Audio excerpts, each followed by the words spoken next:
Behavior is similar to the infected William Bishop. Must be the same strain. This sickness moves faster than influenza.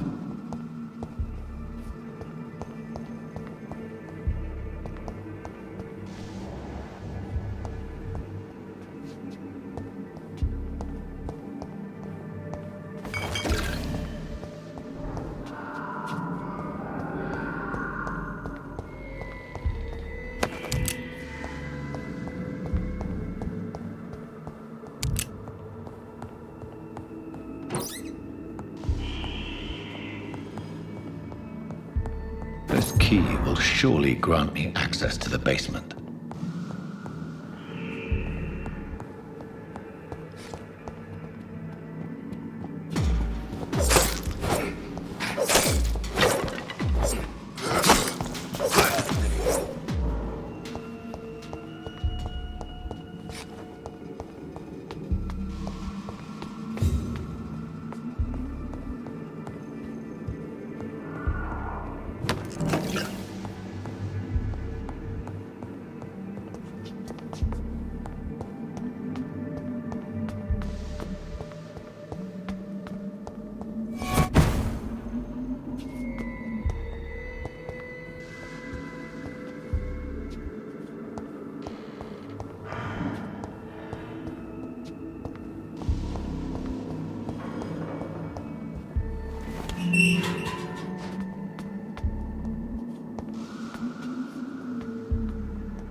These scowls feed from corpses and the husks of animals.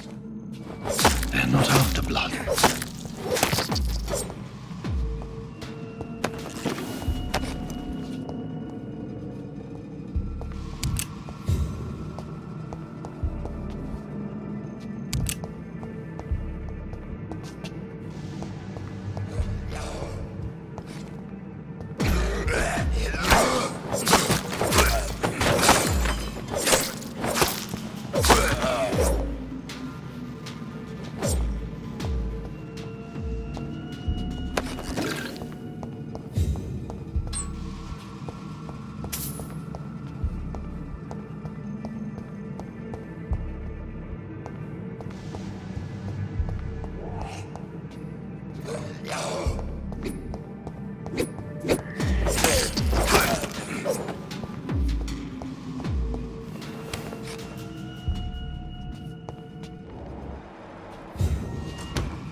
It's locked, all right.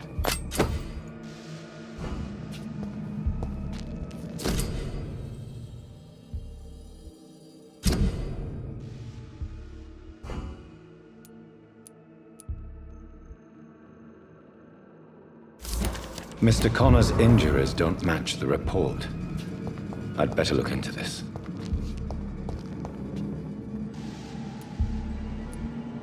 Multiple abrasions and scarring on the arms and legs. Old and distinctive injuries of a sailor or a fisherman.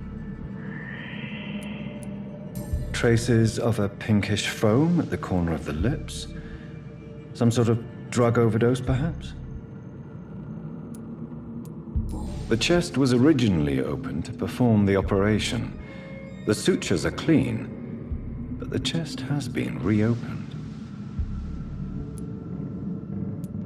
A puncture over the left lung, possibly a chest tube insertion. Not the cleanest work, but I think it was successful. Signs of internal bleeding. So, Dr. Tippett's anesthetics were incorrectly dosed, causing the patient's death. And then he tried to operate on him again. Tippett has made an egregious error. It's time we talked.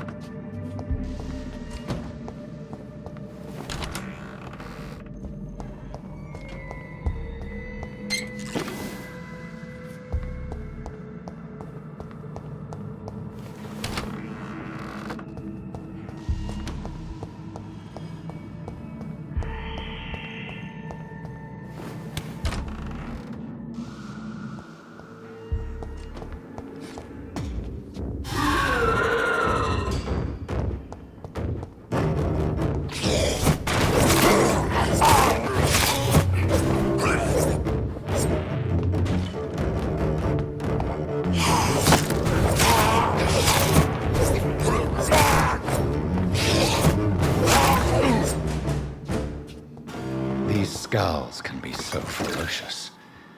I'm not sure I can defeat them without becoming stronger. To drink blood is so tempting.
Balls of Mars, fortifiers. As popular as they are ineffective. But they do contain iron tartrate, and that might prove itself useful.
It's locked, all right.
down, my boy. I'm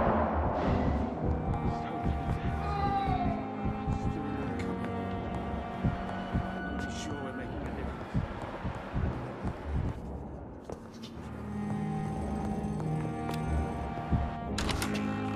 My sweet girl. Reads me like a book.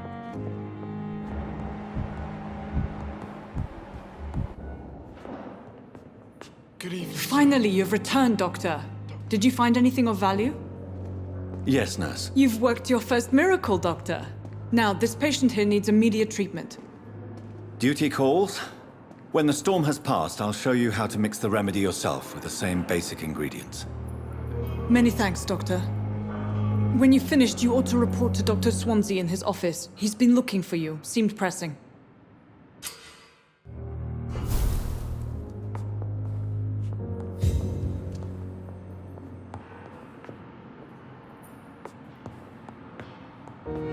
Good evening, madam.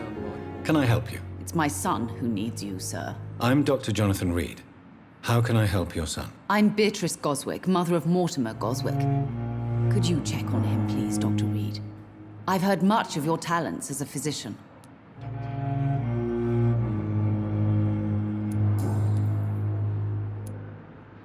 What can you tell me about yourself, Mrs. Goswick? Not much to say. Just take care of my Mortimer and I'll cover all the expenses. That's all that matters. Are you really that rich? Most of the patients here are of a more humble origin, if I may say so. Yes, thanks to my husband. May he rest in peace. I can cover any needed medical expenses. May I ask if you have an occupation, Mrs. Goswick? I'm a teacher by profession. I teach young women who are more ambitious about their futures than their families. What do you think of your reception here? Any complaints? I have had the uttermost reservations about this hospital since we arrived. But we had no other choice, considering the state of emergency. Is there something in particular that's bothering? Some of the staff were not especially welcoming. I suspect they're not accustomed to dealing with patients of such social standing.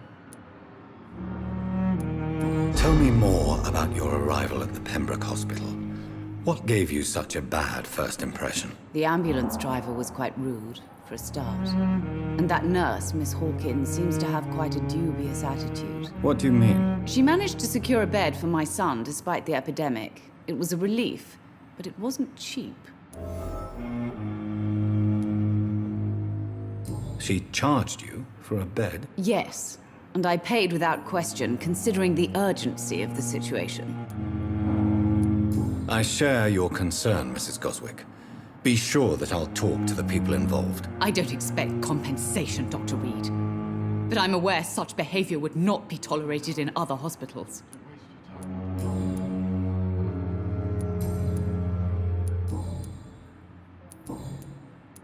Goodbye, Mrs. Goswick. Good evening. I'm Dr. Reed. Can I help at all? No, Really? Why are you here, then? I don't want to talk. My throat hurts too much. I suppose that this pain is the reason you're here. Is someone taking care of you? Yes. And no. Could you at least tell me your name, sir? Mortimer. Mortimer Goswick.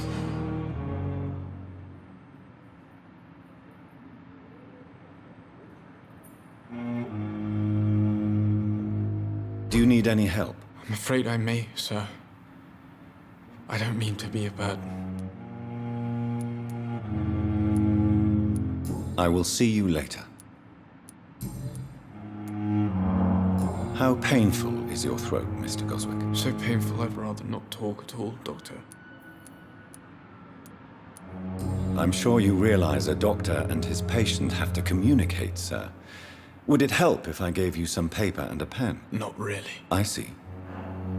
Then maybe it's not just your throat that hurts, Mr. Goswick. Perhaps your sore throat is just the consequence of something more hurtful. Yes, maybe. But I don't want to talk or even write about it now. Why did your mother have you hospitalized here? She seems convinced this is a bad hospital. My mother just wants the best for me. She won't rest while I'm here. She'd go all the way to hell and back to help me. Pembroke Hospital may look unorthodox, but rest assured you're in good hands here. It's not me you have to convince, Dr. Reed. It's my mother. Is your mother bothering you? As your doctor, I can ask her to leave you alone if you would prefer. That's tempting, Doctor. But you have no idea what my mother is capable of. She would tie herself to my bed if you asked her to leave.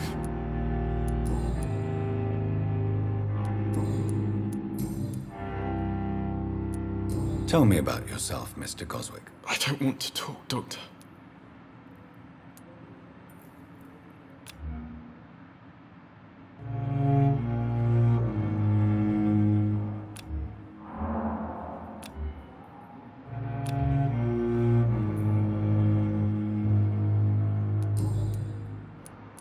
I have to go now, sir. But don't hesitate to contact me if you need any help. I'm alright. Don't waste your time with me. Good evening, Mr. Goswick. How are you? I'm okay. Do you need any help? I'm afraid I may, sir. I don't mean to be a burden. You are not a burden, sir. Healing you is my responsibility. And you have my gratitude for that. I have to go now, sir. I'm alright. Don't waste your time with me.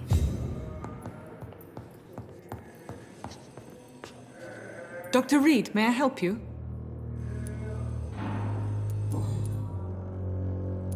What can you tell me about the epidemic, Nurse Crane? I've been out of touch since I've come back to England. Everyday folk don't know how bad it is. The papers certainly won't tell them. Not as long as the war is raging on, anyway. News on the front stated that the Spanish flu was under control, at least in Britain. It seemed to be for a while, but that was only last summer. It returned with a vengeance just over a month ago. What can you tell me about our patients here at Pembroke? This hospital was founded to help the East End poor and needy. But since the war and the quarantine, we've had all manner of folk. Can you be more specific? Well, veterans, the elderly, dock workers. We even have a few mental patients. If there's space, we take them. For how long have you been working here, Nurse Crane? I first volunteered at the Pembroke in 1911, a few months after Dr. Swansea was appointed. And before you arrived here? If you must know, this was my first job.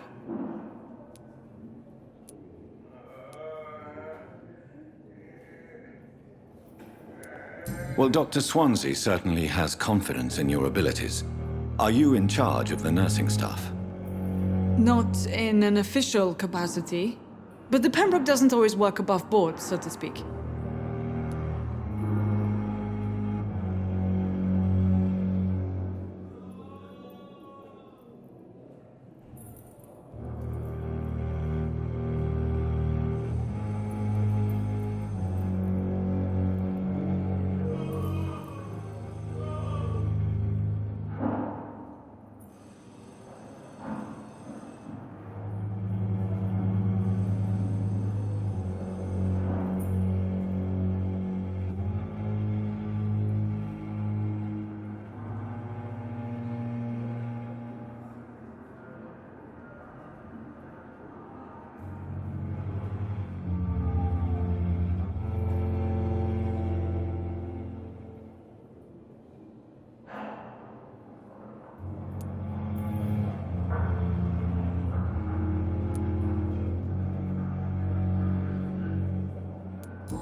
Well, Dr. Swansea certainly has confidence in your abilities. Are you in charge of the nursing staff? Not in an official capacity, but the Pembroke doesn't always work above board, so to speak. What about medical protocols? Dr. Reed, we don't have the money and resources here at the Pembroke like they do in the West End. We do what we can. How is the duty roster organized? Everybody works until they can't. If there's time, they'll eat a meal and shed a silent tear.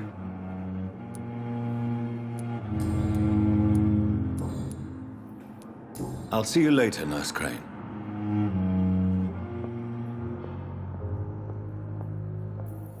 Good evening, sir. Good evening, Doctor. I believe we're going to be working together. Dr. Reed. Dr. Swansea informed us of your arrival, but I could not dare to believe we'd have such good fortune. Such an honor, sir. Thank you. And you are? I am Thoreau Strickland, Dr. Thoreau Strickland. I'm a great admirer of your work, Dr. Reed.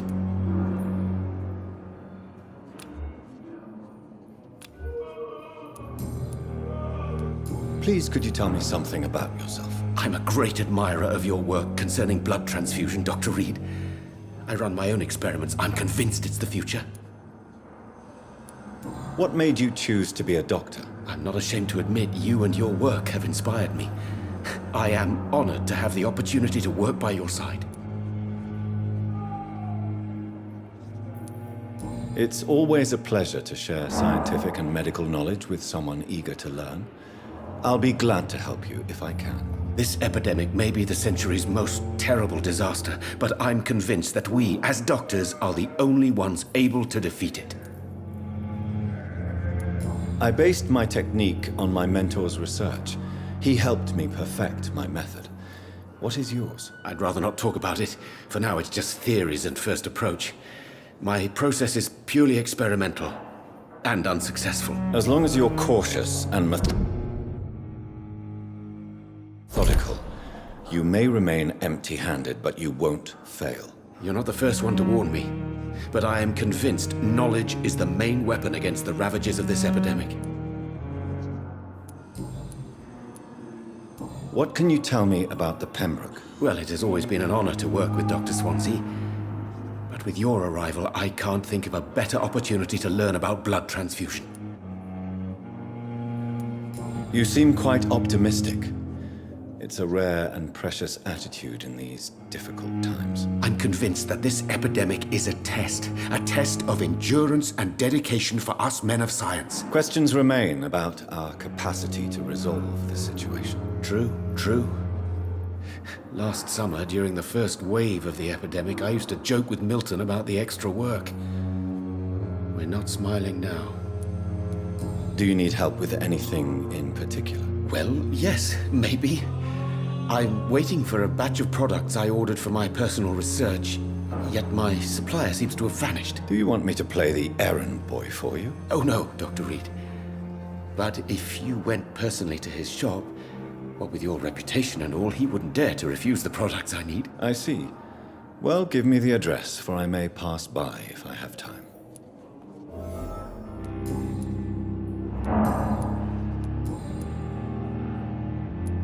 Tell me more about your willingness to experiment with new medical techniques. Harvey Fiddick is a patient suffering from a severe injury that could cripple him if not treated correctly. I'm convinced your blood transfusion technique could help him. What is it you really want? To save him, or to prove your point? Fair question. I want nothing but to save my patient, Dr. Reed. Especially since I know Mr. Fiddick's story. This personal involvement could also appear to be a lack of impartiality. You must know that a good surgeon must remain neutral. I agree. But that does not excuse Dr. Ackroyd's behavior. A man who did not even take time to converse with his patient. Do you think keeping his distance was a mistake? All I know is that I'm taking care of human beings with desires, hopes, and fears. Not some biological machine comprised of blood, bones, and flesh. Tell me Mr. Fiddick's story. Our first diagnosis was compromised because Mr. Fiddick lied to us about the real origin of his injury. He first claimed it was an accident. But why would he hide such crucial information from us? Because he is a proud father, ashamed of putting his children at risk because of his own negligence.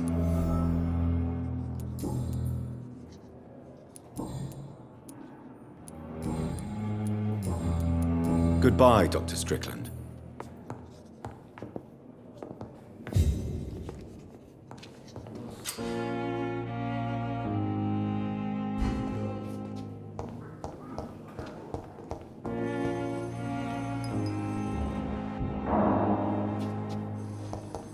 With you at our side, Dr. Reed, I know that Pembroke will prevail and survive this epidemic.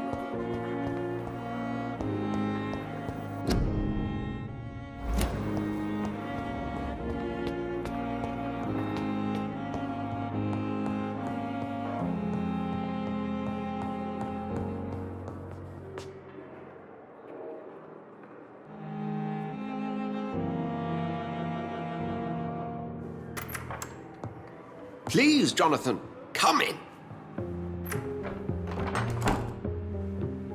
Fascinating, is it not? In the last decade, so many mysteries have been brought to light with our microscopes. The human body, biology's penultimate frontier. The more we explore its boundaries, the less we're able to trace a clear line between life and death. You, my friend, have a foot in both countries. The view must be vertiginous. It's at least as vertiginous as chatting about vampires with you, I would say. This must be all so new to you. This area of town, the hospital, a brand new life. How stimulating it must be. I wish I could share your enthusiasm, Dr. Swansea, but my condition defies scientific categorization. Undead? Unalive?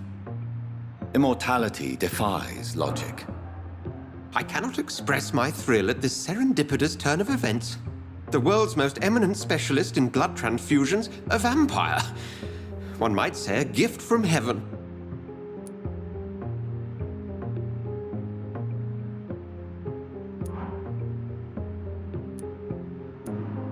It may seem strange, but your words have brought me some comfort here.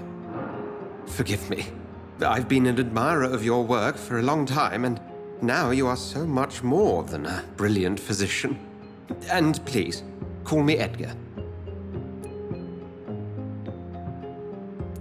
I'm not some doe-eyed student, Edgar. I understand we both have something to gain from this relationship. Very well. I have a task for you, Jonathan. Something that will require all your newfound skills. Please, go on. The Pembroke only survives through the generosity of our benefactors. Unfortunately, our main donor has found herself in a bit of a bind. Now, if you could help her out... A spokesman or politician is what you need. That's not my calling. And until I come to understand what has happened to me, I require discretion. Discretion is in order, Jonathan. Lady Ashbury has recently received rather indelicate correspondence that, if revealed, would jeopardize her position. And you would like me to eradicate this threat? By the stole, of course not. I would just like you to pay her a visit. Her ladyship is certainly near the tents outside, tending the sick. You can't miss her. Look for someone impossibly delicate. Accepted. I'll see what kind of trouble Lady Ashbury is in.